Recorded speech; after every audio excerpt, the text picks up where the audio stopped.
Um, they showed a great video package. They also showed it on Smackdown too. And I mean, if there was a definition of main event, this was it. I mean, the walkout stip had everyone guessing, and this Punk, massive Punk chant, probably 90% of the crowd was on his side. His music hits and the place goes crazy. I haven't gotten goosebumps like that from a wrestling event in a long time. Finally got me to mark out. I mean, probably the closest thing to it was Diesel's appearance in the Rumble. Just the ovation and words just cannot do it justice. You saw Punk lose his "We Riot" sign, just absolutely unbelievable. Definitely worth. I mean, I would have purchased the pay-per-view just for this match alone. It was a great match. If you think Cena got booed at in Toronto at Unforgiven '06, you are wrong. This was insane. Punk goes down to ringside. You see him next to his mom. You also see Colt Cabana there and a Steel. So it's cool seeing the Second City Saints stable from ROH there in the crowd. Colt's, taunting Cena throughout the match. But, as Punk and Cena are introduced, just still a lot of cheering. And the match got underway. And it started out very slow. The whole match, it was just a methodical pace. They knew exactly how to keep the fans into it the whole time. They kept trading back and forth. And, eventually Punk got the advantage. And, then Cena gets the advantage. It ends up in a stalemate. And that does get me thinking to the people who think CM Punk is going to go to TNA. First of all, you're idiots. Secondly, watch this match. There's no chance in hell he would want to leave this kind of atmosphere and this kind of, just this kind of setup, being in front of that many fans and on pay-per-view and all that. He's not going to want to leave, and he's not going to. Punk took back the advantage with kicks. Just all match, the two were trading. Cena trying to wear him down. Punk trying to wear him down. Cena had some spotty selling every once in a while. Used the Fisherman Buster a lot. One of the sweet moves happened here. Well, first there was a lot of countering of the Attitude Adjustment and the GTS. Another thing happened. Punk tossed him to the outside of the ring, set him up chest first on the apron, went up to the second rope on the outside and dropped a knee across the back of the head. That got a hell of an ovation. After that, more trading back and forth. CM Punk did a springboard into the ring. It looked like Cena buckled his knee, and he was selling that for the rest of the match. Just more trading back and forth. That's all this match was. Great spots for both men. Really did feel like a WrestleMania match.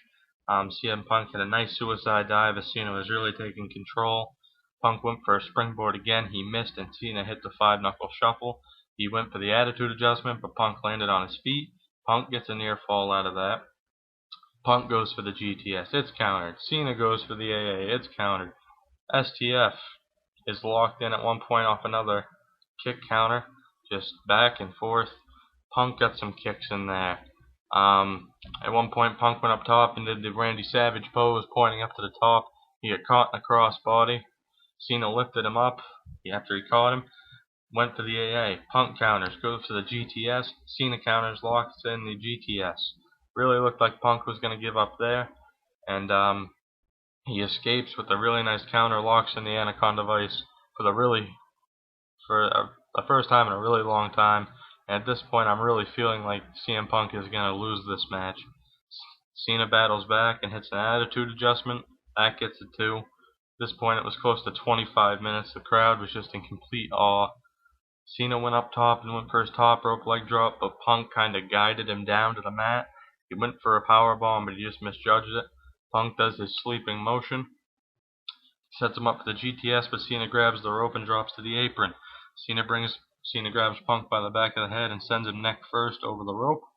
Cena goes back up top and hits the leg drop and gets another close two. The fans are just going crazy, and it really did remind me, maybe even more. It was even more exciting than the Triple H Cena match from WrestleMania 22. Cena goes for another Attitude Adjustment and hits it, gets another 2 count. I really thought that would be it there, and to me, it just was not looking good for CM Punk. I just had the feeling that Cena was eventually going to hit another one and get him set up. Cena lifts Punk up top and he goes for a top rope attitude adjustment. Punk battles out with multiple elbows. He works his way to the front of Cena and hits a Hurricane Rana. Really thought he was going to break out the Pepsi plunge there. Punk, during the match, hit multiple knees to the jaw of Cena. He hit another one here. Hit the GTS, but they were too close to the ropes. He hit Cena in the ribs. Cena goes out to the floor. As Punk rolls out to get him, Vince McMahon trots down to the ring with John Laurinaitis. Punk rolls Cena back in the ring and looks up at him. Punk rolls back into the ring, and Cena catches him in an STF. Vince immediately makes a beeline towards the ring, tells the referee to ring the bell, much like Montreal in 1997. John Laurinaitis, Johnny Ace, runs down towards the timekeeper, but Cena breaks his hold, rolls to the outside, and clotheslines him down. Cena approaches Vince McMahon, telling him it's not going to happen that way. He turns around and slides in. Punk lifts Cena up, hits the GTS. 1, 2, 3. We have a new WWE champion. Crowd's going insane. Everyone, though, is just waiting. What's going to happen from here? Vince runs down to the announce table, steals Jerry Lawler's headset, and tells the guys in the back to get Alberto Del Rio out here, the Monday Night Raw Money in the Bank winner. Del Rio runs down, slides in. Punk kicks him right in the head. Stares at Vince with a smile. Vince goes to grab the mic again, and Punk hops out of the ring. Slides. Punk hops out of the ring, jumps into the crowd, and just runs right through the crowd. The referee never rang the bell, as the commentator said, and Punk escapes Chicago with the WWE Championship. The pay-per-view ends with Vince just staring there in the ring, looking with a stunned look on his face. Man, I kind of rushed through this review to beat the 15-minute mark, but it's impossible. This pay-per-view is just fantastic. Really a solid pay-per-view from WWE, which it should have been. When you have 2 Money in the Bank ladder matches on the card, when you have 2 world title matches, the caliber of this, you had the Divas match, which you pretty much have to have. That was subpar. It got a good break in the action. Henry and Big Show was alright. Henry got the win, which he really needed. And Punk escaping Chicago, I don't think anyone really expected that. I think people wanted to hope for it to happen, and luckily it did. So, this is just a great pay-per-view. Down below, I will have, match ratings and everything, and I'll rate the pay-per-view as well. And, I guess that's it for now. Cannot wait for Monday Night Raw tomorrow night. Not sure where it's going to be because I didn't do my homework, but it's going to be a great night. It's another great pay-per-view. And before I go, just a quick shout out to the U.S. and Japan's women's soccer team. Great final match today. I'm not the biggest soccer fan in the world, but I got to admit, ESPN did a good job of hyping me up for that, and it was a good event. So definitely a good day to sit back and watch some television. So that's it for me for now. I might get to reviewing Monday Night Raw. I'm hoping these numbers for this do alright. And to whoever watched this, I thank you again for viewing my second video.